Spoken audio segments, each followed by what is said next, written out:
Hallo almal, welkom terug by die Komponis. En ons gaan vandag weer gesels met Phillip. Baie welkom Lance. Thank you very much. It's nice to have you here with us. Thank you. So ons gaan weer oorskakel na Engels toe in hierdie tweede seisoen, eerste episode en derde deel van die Komponis. So let's get right into it, Lance. Our last chat that we had, we actually closed it off with writing music where we are trying to write in the nature of composers that have died now already. So we spoke about that lady that you told me about who composes music that was similar to Mozart, Beethoven, and she performs it.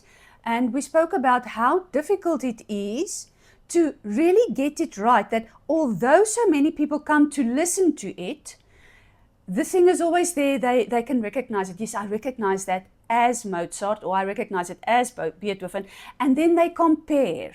Yes. And that comparison is actually bad, because you should see what that person is doing in the time that is written, that is now. Right? Yes. They're writing it now, but it is, well, you can say, in the nature of whatever the composer was before, all right? And not to talk about it as a copy of what those composers of those years, what they did there, but to see it as something new that this person who's alive now does and constructs and develops. And it's actually so, I won't say easy, but natural for us to do it because we have been, what's die woord, ons is daaraan blootgestel. We've been exposed to it, right? Yes. We've been listening to classical music for so long, so we know what classical music and the classical period sounds like, what romantic music, we know what it sounds like. So if we go and compose, then, well, it's going to be very difficult to come and write something that is so completely different from what we've been listening to all our lives, isn't that? Oh yeah, absolutely. Which is why I think, to get truly original composers, it doesn't mean that makes them great composers. If you think of Mozart or Bach, they weren't original in the sense of, creating something completely new. But we can say they perfected what was already there, which is what makes them great. Yes. But I think it's very, very, very rarely that you get composers who are great composers who also write something completely original. So I can think of Monteverdi, perhaps, if you compare the style before him and then what he wrote, that was completely new. Right. And then I think if you go up a bit, then somebody like Stravinsky and Debussy. Yes, when they came along, what they did was that was a new approach, a really new approach. And it was new. It was new theoretically because that was a different way of using instruments. Absolutely. Yeah. So I mean the way that the fundamental or the bass tone relates to the rest of the chord, which sounds a bit. I mean that sounds very technical, and it is, but it actually does completely change the sound of what the music's of the sound of the music and the aesthetics of it. Yes, but if I now think of it, doesn't it have a lot of what I can call a upward going sound? Starting, I won't say always on the tonica, but then the music, okay, it frommel half hierso, but then it goes upward. If I think about Debussy, then in my mind, that's what I visualize. Music going upward. Okay, I think in terms of a piano. Music going upward. It's not stagnant. It doesn't stay. And it's not blokke met akkoordprogressies. Not that either. No. So it really flows. Yeah. And I'm not saying music before that didn't flow, but it flows in a different way. Yes. All right, so what I want to talk to you about now today is your music, the process that you go through when you compose your music. But before we get that, first I want to know the genre that you prefer composing in. Do you have something like that? Or I know now, of course, if you are commissioned to do something, then you don't have a choice. If they say they want this, then, well, you do this. And can you? Isn't that extremely difficult? But if you don't have to do that, okay, now it's two questions. Yeah. You don't have to do it exactly like this. Is there a genre that you prefer composing in? Yeah, that's a good question. I think every composer would have roughly the same answer if I would stick my neck out.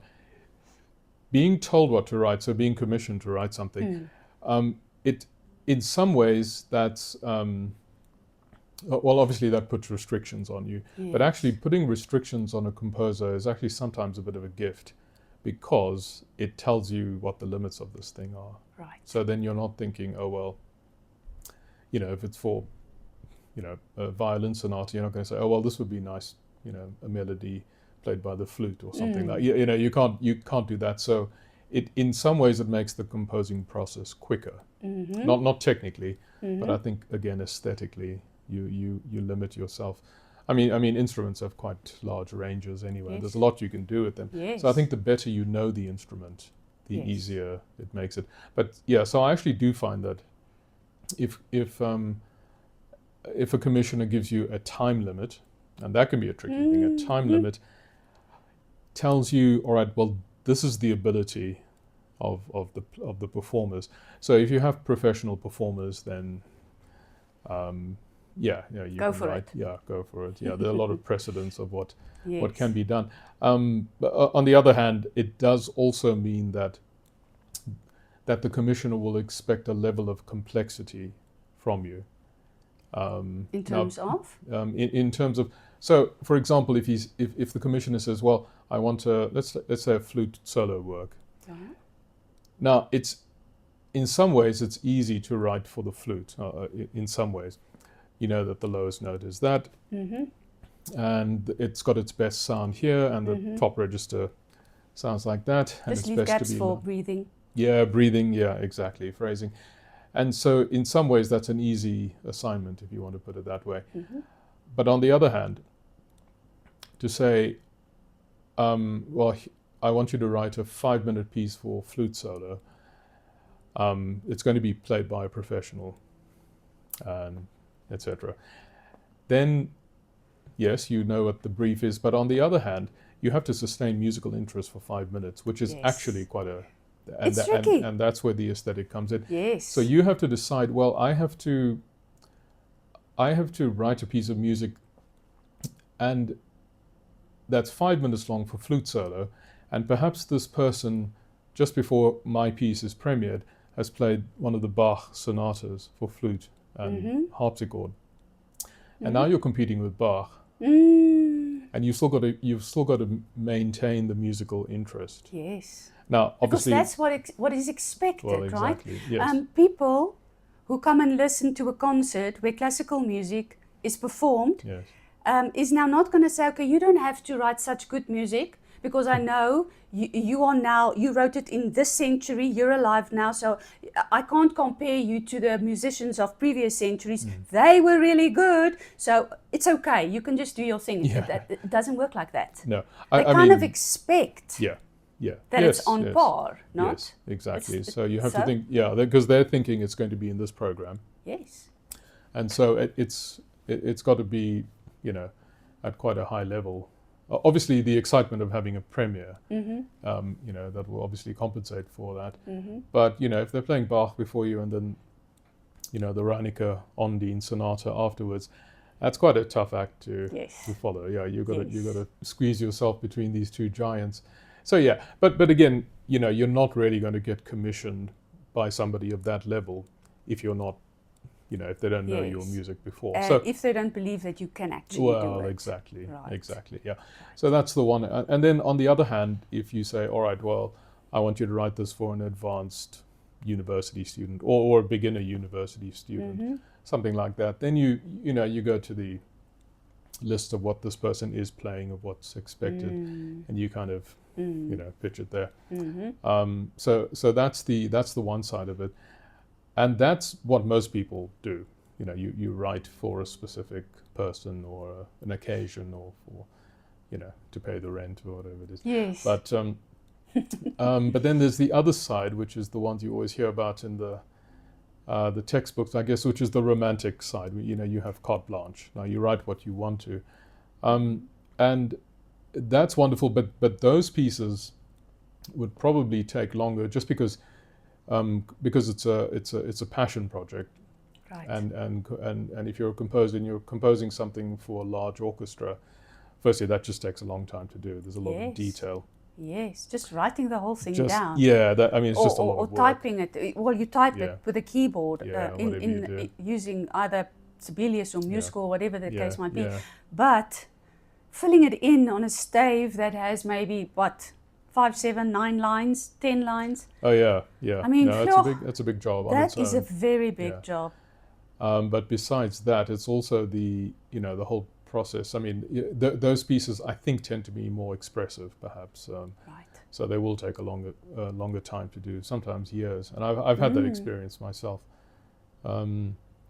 depending on what it is. So in terms of genre, those are the two different types of things. Yes. So I will say for myself, I can tell you the one thing that I don't think I'll ever write, or I haven't been brave enough to write something like that, is solo piano music. Why, Lance? Because you're... Now I feel so bad. No, don't feel bad. Feel because, good. No. Just now that tells me... Sorry. Yeah. I mean, because that's what I did. No, and, that's I think, well... Nee, maar dit moes seker twak gewees het. No, I mean, just for myself, I would like to write a set of piano pieces or a sonata or something, but I feel that that's actually quite difficult, just because in the last episode, perhaps I said I always think vocally, so I would always have a solo instrument like a flute or a clarinet or an oboe or violin that can actually take the place of the human voice. I hear what you're saying. For me. And I think actually to write piano music today, there are a lot of precedents, and if it's just one person, to generate enough musical interest, that's also quite hard, I think, or it can be quite hard, or certainly for me, because I think that whereas if somebody is a pianist or a keyboard player, it'll be a lot easier, I think, So it comes with what you feel comfortable with. Exactly. Isn't exactly. that? Yeah. And for me, although I'm a flute player, so I play single line music, I used to play organ, and I know where everything sits on the piano. And when I went to go and sit down in front of the piano that very first time, and I put my hands down and I just let the chord flow, I immediately knew what had to come after. Yes. What the next step would have been, what the next chord must be. And from there, it just went. Yeah. But if I had to do that for orchestra, it would be impossible. I wouldn't be able to do that because there are so many voices, and I don't know how all of that strings each play their own thing. Well, I can sit in an orchestra and I can hear, okay, the violins, they do this, and then okay, the altos, not the altos, the second violins, they kind of copy it, and then here in the violas they do this little bit, the ander dingetjie based on what they are doing, and the cellos do their own thing, and the double bass go boof boof boof there at the background. So, but to put all of that together. And now you've still got this brass here, and you've got percussion there, and you've got the woodwind here on my either side. I mean, now I still have to think what three different things that the 3 flutes have to do, and then, add on a piccolo as well. How do you get music for all of those? That's completely beyond me. Yeah, I mean, I completely. I think with orchestration, you orchestrate from a piano score or from an organ score. Yes. Yeah, I don't think anyone can really write straight onto full score. Because that is the next thing that I wanted to ask you now. Actually, when it comes to structure and then process, how do you go about doing it? And now you said that to write for orchestra, it's actually orchestrated from a piano or organ score. Is that how they usually go about doing it? Yes. Really? Definitely. I didn't know that. Yeah. That No, makes me yeah. feel so much better. So Yeah, I no, don't have to it's- know what all of those different voices is the moment I start writing it. No, Well, I mean, probably you can Mozart make is the only notes. one who heard everything in his head, Yeah. all of those different voices at the same time, and then could just go and write it down. But now I feel much better. So now Yeah. you're telling me that the piano work that I wrote can actually be orchestrated. Yeah, I think a lot of things can be orchestrated. Yeah. Fantastic. Yeah. I mean, I think, especially with the large works like, beginning of the 20th century, Debussy and Stravinsky, they all orchestrated from a piano score. And Ravel actually said that composition was an art, but orchestration was a science. Okay, that's a very. Sure. He was being quite. I mean, Yes, he was being far too modest. but you can think that Yeah. if you Yeah. think about it, that could be the truth. Yeah, because Really? you're thinking in. I think you can maybe, to make a metaphor, you can say it's a bit like the piano part is like a sketch or a black and white Right. sketch, and then you color it you in color. Yeah, so when that's you that's orchestrate the it. orchestration. Yeah. Absolutely. Yeah, That in a is sense, yeah. so yeah, that is just Yeah, what it yeah. is. On the other hand, there are, I mean, staying with Debussy and Stravinsky, there are things about the piano, especially the modern piano as we know it. In Debussy, sometimes the music looks quite simple. I mean, it's usually complicated, Yes.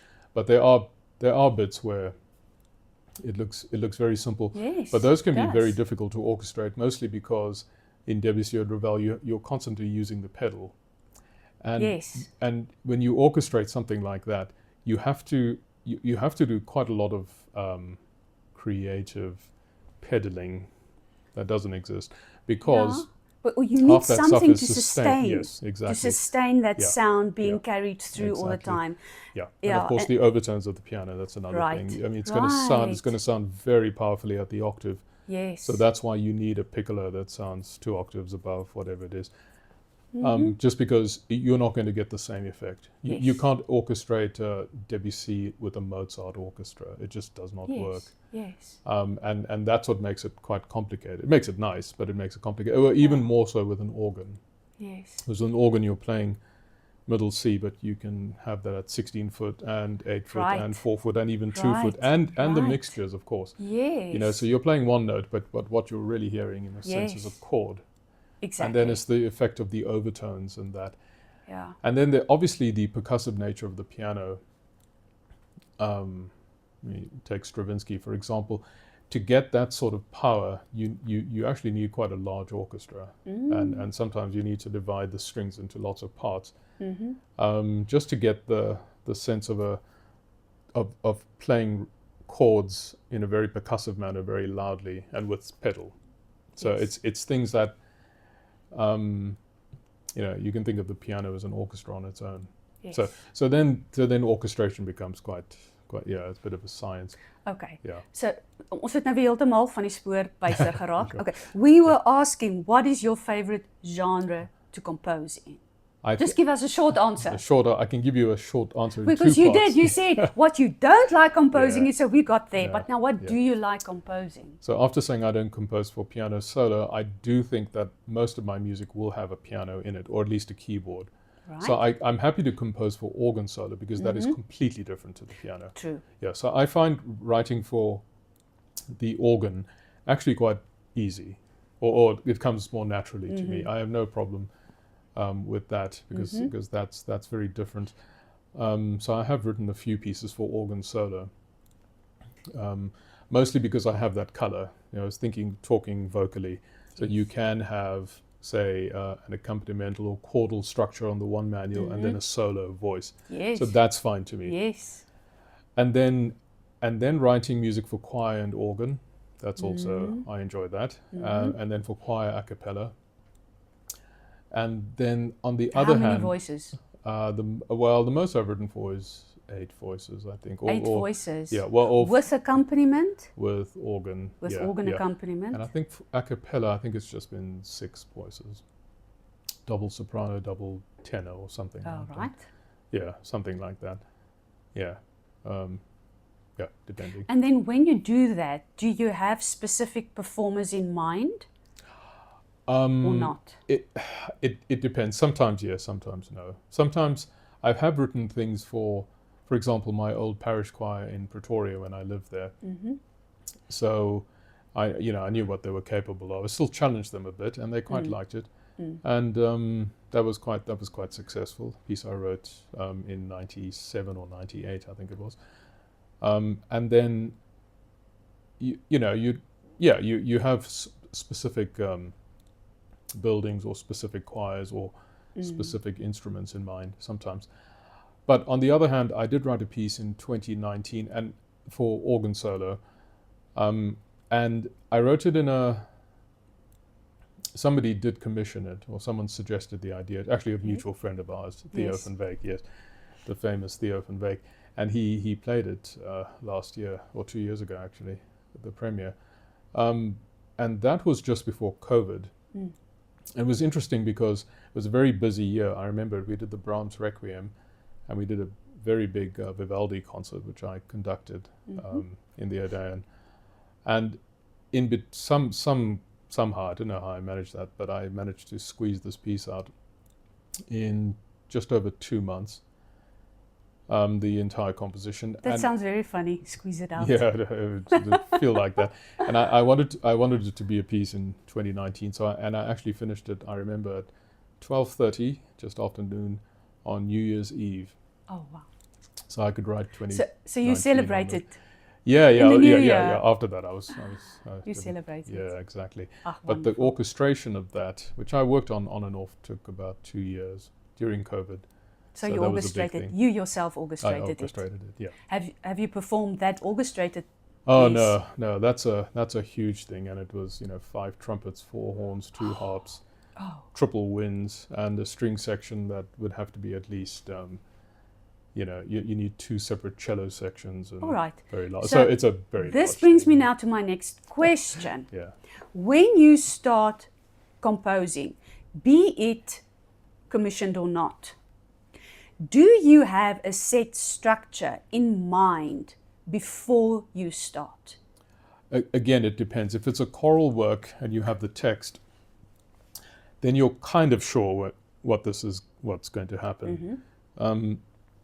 Because if you're writing a choral work, then, especially if it's for performance in a service, Yes.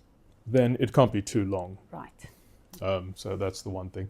So you have those limits, and with the music that you have been singing all your life. If you're writing a mass or a motet, you know approximately how long the thing should last, and that the text should come through clearly. So also it shouldn't go too high or too low, and Yes. not too chromatic or whatever it is. But generally, I often think, well, ternary form or some sort of ternary form, ABA or AB and a return or something, is a good logical structure for the music. And then, of course, rondo form or something like that. But to be honest, even if I think of that, I don't really think, okay, this thing has to now be A, B, A, C, A, D, A. Right. Not really. It can turn out like that, and it's fine. And if you need the thing to be logically coherent, Yes. or you do need it to be logically coherent, without being too obvious, then you do need to make references across it. Yes. So in terms of form, I do let the thing kind of suggest itself to me.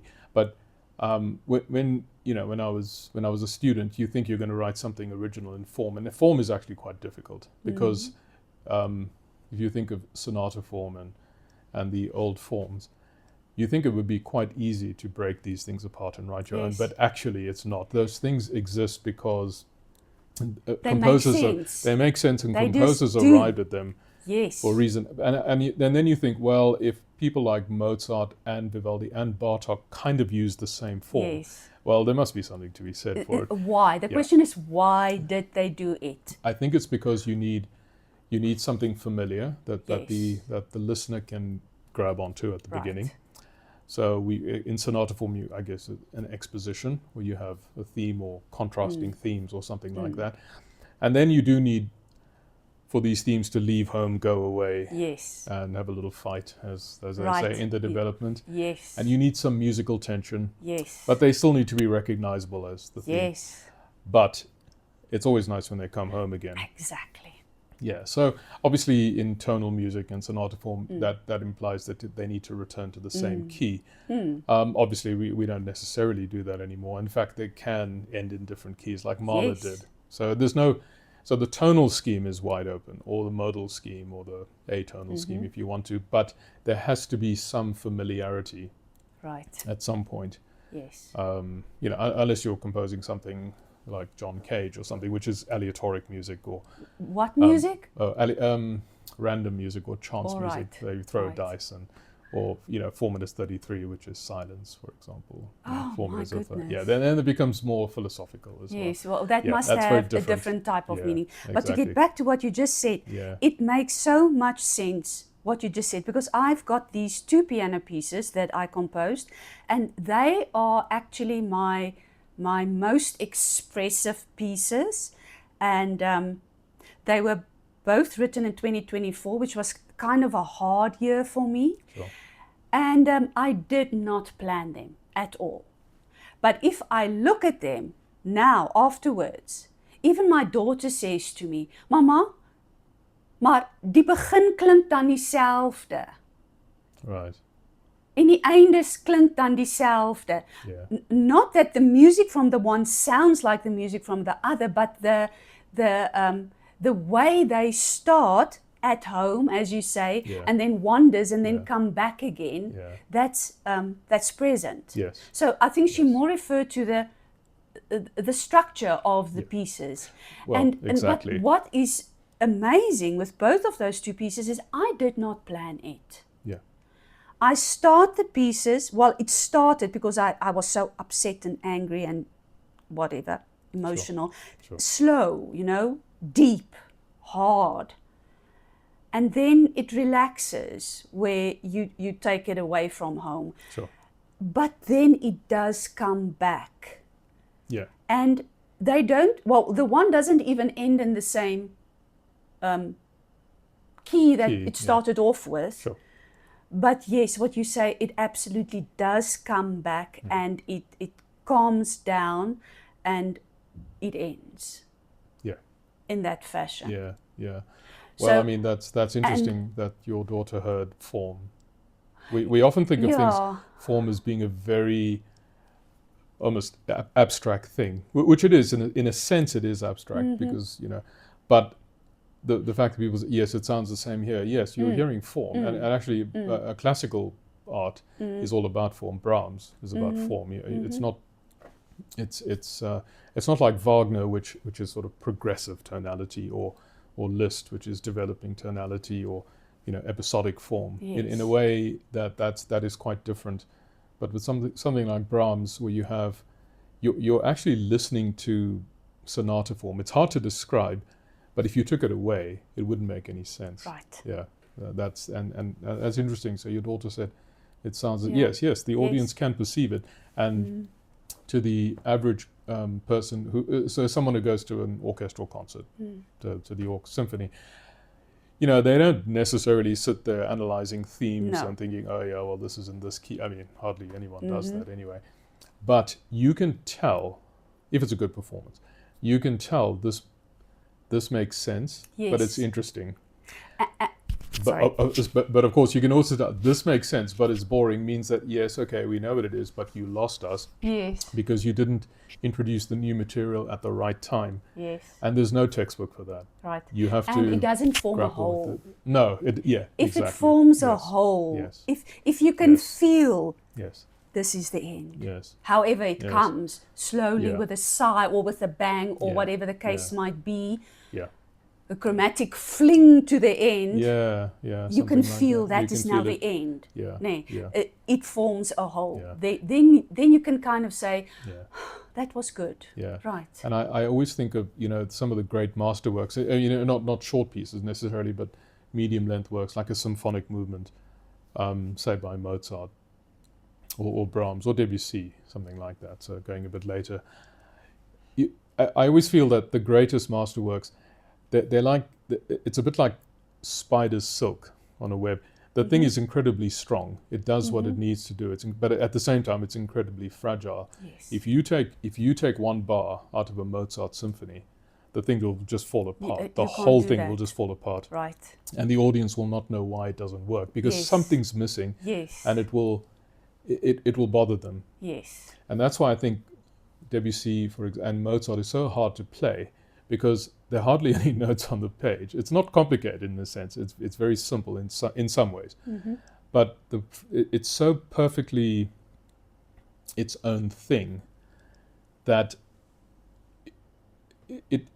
it's kind of, you can only explain it in its own terms. But if there was something wrong with it, you'd be able to tell immediately. Right. You'd But be it's able a to tell feel immediately. thing. Yeah, but that's the thing. So even the audience will understand form instinctively. Yes. So I think that's why these great forms that have come down to us. Yes, of course we must modify them. You have to. But for the professional composer or musician to understand why these things have lasted for so many years, it's important. And I think I always try and bear that in mind. So composers should be, we should be very, very humble when we write something like that. But it's great. It's great fun. But yeah. But I've got something else that I wanted to ask you, or your input on, is just what to write first, because I have two pieces for flute and piano. The one, I wrote the piano first, and then I added a flute part to it. So in the end, they flow very nicely together. You cannot afterwards say which one came first. Sure. That's difficult to say. Yeah. The other piece, I wrote the melody, the flute melody first. I remember I told you, I wrote this melody and it's jazzy, and now I'm wondering if I shouldn't just write down, this is G minor and this is A minor, just write down the chords, or leave it to the pianist to interpret it by himself, or should I really go and write out the notes, because that's going to take so much time. But in the end, I did go and I wrote down all of the notes, so the accompaniment. And to me, writing the piano score first and then the melody was much easier than having the melody and having to write the accompaniment for it. Oh yeah. And I don't really know why, but yeah, that was a struggle for me. I guess if you think harmonically, then it's easier to make to write a melody that comes from the harmony. Right. Yeah, and I think that's I would say the Germanic tradition, the tonal tradition, is that melody is derived from harmony, because these chord structures, like in Wagner and that, they have their own internal logic, and the melody, it must come from the harmony, but then depart from it as well, the non-chordal tones and things like that. Yes. Whereas I think maybe the French one is more rhythm. So how did you do yours? Because I know you wrote one majestic work for flute and piano. Oh, that was such a long time ago. That was 30 years ago I started. My goodness. Yeah, it was a while ago. I did modify it a bit a few years ago. But I can say that the second movement starts like a fugue. Well, it's a fugato. Right. It's not a traditional fugue. It's not.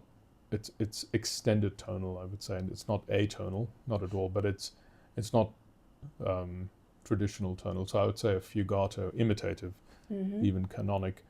And there, I think I remember the first part. I wrote it just for the piano, and then I decided, well, the flute's just going to play that part or whatever it is.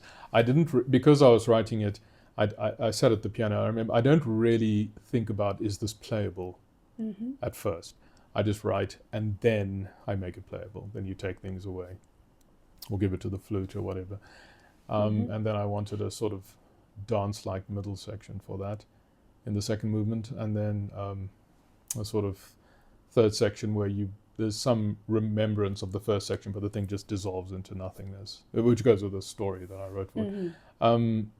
And I wanted it to sound like a music box, a broken music box. So the two actually happened at the same time? Or you wrote the piano score and you could hear that parts of it should be a solo instrument as well, and then it developed in that fashion. Yes. So I remember with that piece specifically, and I remember enjoying that piece because the the bits that sound very complicated, the last movement, that actually I wrote that very quickly, which is unusual for me. That's very unusual. I normally take far too long to compose, but that came literally in three days or something like that, and it's not heavily complicated in terms of polyphony, but in terms of the harmony, it is. I wouldn't try and analyze it myself. That's too much work. But Right. it does derive from polyphony. But I kind of just had an idea in my mind of in this case, a haunted music box. So it's like haunted a music box. Yeah, with a ghost in it. Right? With a ghost in it. Yeah. So the first theme, which it should be like this, it starts. So it doesn't quite get up to the octave, but it stops at the seventh, and then instead of being in 4/4, it's in 7/8. The first part. Right. After that, it stops. But you can make things so interesting. Oh yeah. You can make it so interesting. Yes. That second piece that I wrote, that was so, I remember I had such vroeginge that it was practically chromatic, but it goes like this. And when I played it to my daughter the first time, she said, "Mama, nee." And then when Leslie played it, I didn't discuss it with her before the time, but when we listened to it now the first time, she said, "Luister hierso, moet dit so wees?" As if, this cannot be possible. But you can make things very interesting. Yes, Actually, it's a wonderful thing that we are busy with, né? Yeah. If only it could make more money for us. No, unfortunately it probably won't, but unless you become very famous or something. And we're not, well, maybe you're going to become famous. Oh, goodness, I hope yes, not. I think you will. So, mense, ons wil nou net vir jou baie dankie sê. Lance Phillip, he is an amazing musician, he is an amazing composer, he is an amazing conductor for vocals and for orchestra. I haven't mentioned how many times he has conducted the Rhapsody Orchestra, either to help out or as a guest conductor. And I still wanted to talk about everything that you do when you stand in front of an orchestra. Maybe we will still talk about that, but there's no time for that now. Maar weer eens moet ek nou sê, ons kom aan die einde, ons kan nie verder gaan nie, tyd is op. So, dalk is daar 'n deel 4. Tot dan, mooi bly. Totsiens. Yes.